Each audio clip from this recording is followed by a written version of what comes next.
At 6:17 on a freezing Tuesday morning inside a federal security building in Washington, D.C., a wounded man opened his eyes just long enough to see a custodian being dragged away from him. Nobody expected him to move again. He had been found unconscious near a restricted corridor, bleeding and barely breathing after an apparent attack. Security officers were shouting, administrators were panicking, and the one person who had stayed beside him through the entire night was suddenly being treated like a suspect.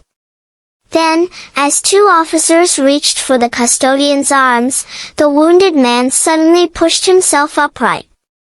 His voice was weak, but the words that followed made the entire hallway fall silent.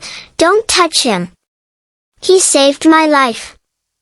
If you believe kindness can change a life, that second chances matter, and that good people sometimes deserve to be seen before they are judged, please take a moment to like this video, share it with someone who believes in compassion, and subscribe to the channel for more emotional stories. The custodian's name was Marcus Bennett, a 48-year-old man who had worked inside the building for nearly 11 years. He was not important in the eyes of most people who passed him in the corridors. Every morning before sunrise, Marcus arrived wearing his navy blue work uniform, polished black shoes, and an old silver watch his late father had given him.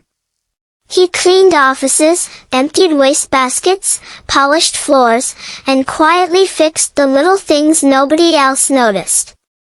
He knew which elevator made a strange noise, which conference room door stuck in humid weather, and which elderly security guard preferred his coffee without sugar.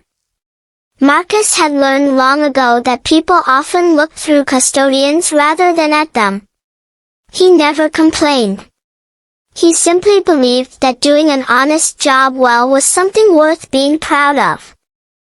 That night, Marcus had been finishing his final cleaning round when he heard a heavy sound near a restricted hallway.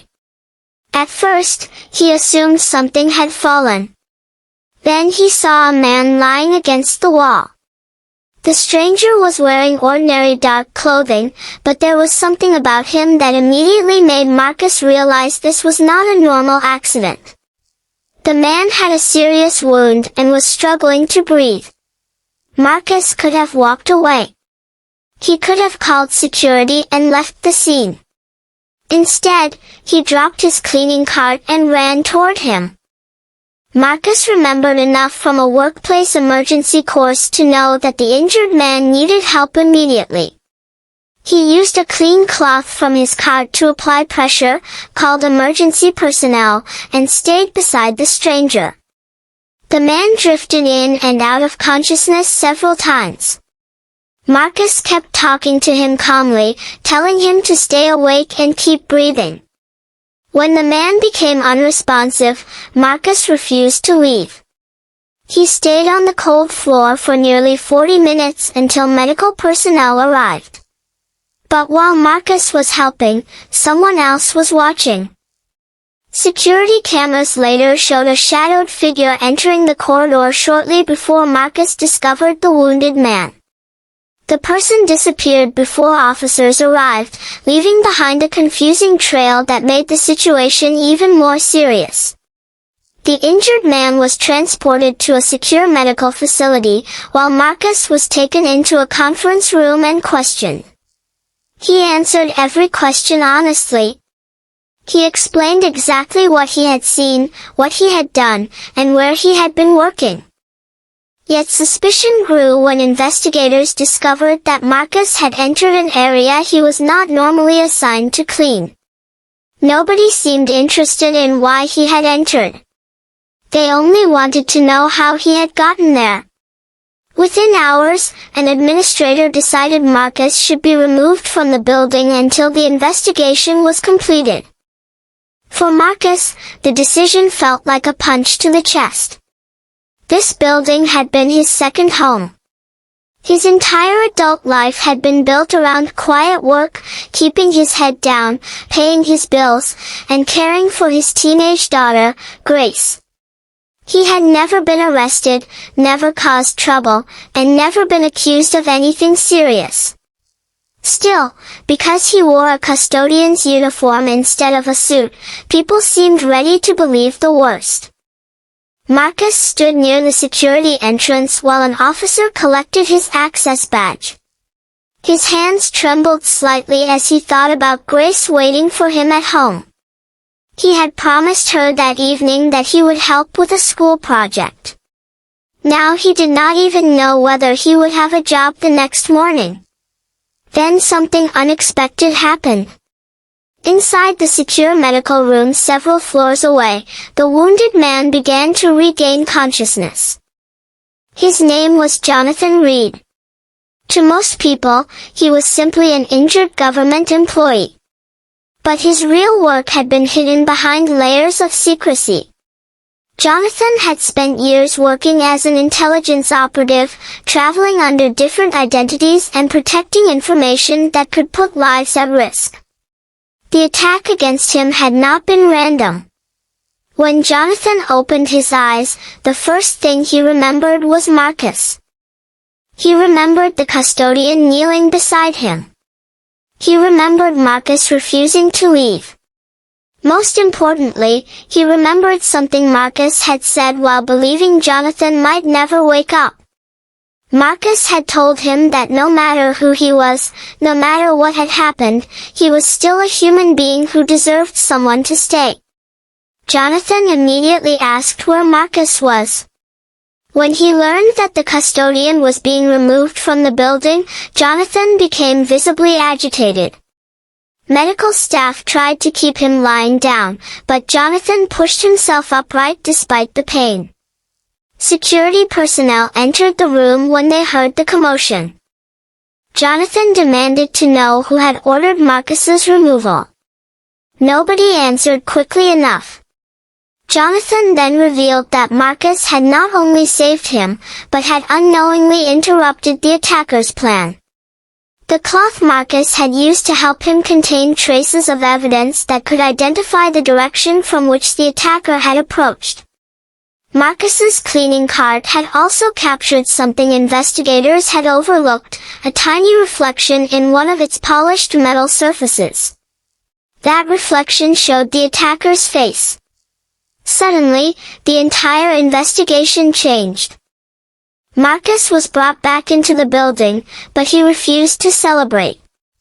His first concern was whether Jonathan would survive. When they finally met, Jonathan thanked him quietly. Marcus simply told him that anyone would have done the same. Jonathan shook his head. No, he explained. They wouldn't have. Those words stayed with Marcus. The investigation eventually uncovered the truth. The attacker had entered the facility using stolen credentials and had planned to destroy evidence connected to a larger security breach. Marcus's unexpected presence had disrupted the plan. The custodian had not been a threat.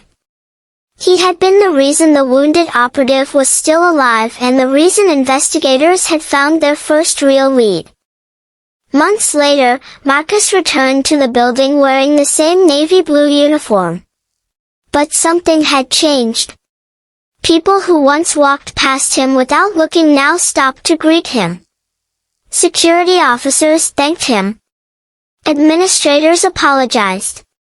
Even senior officials began treating him with the dignity he had always deserved. Jonathan recovered slowly. Before leaving the facility, he gave Marcus a small wooden box. Inside was a simple handwritten note thanking him for staying when everyone else might have walked away. Marcus never considered himself a hero. He still cleaned floors. He still emptied trash cans. He still arrived before sunrise. But now he understood something he had forgotten during years of being overlooked. A person's value is never determined by the uniform they wear. Months later, Jonathan visited Marcus's home and met Grace. He brought no expensive gifts and made no dramatic promises. He simply told Grace that her father was one of the bravest men he had ever met. Marcus smiled awkwardly and looked down at his hands. He had spent years believing that his job made him invisible. That night proved he had never been invisible at all. He had simply been waiting for someone to notice what had always been there. And sometimes, the person society overlooks is the very person who becomes the reason someone else gets a second chance.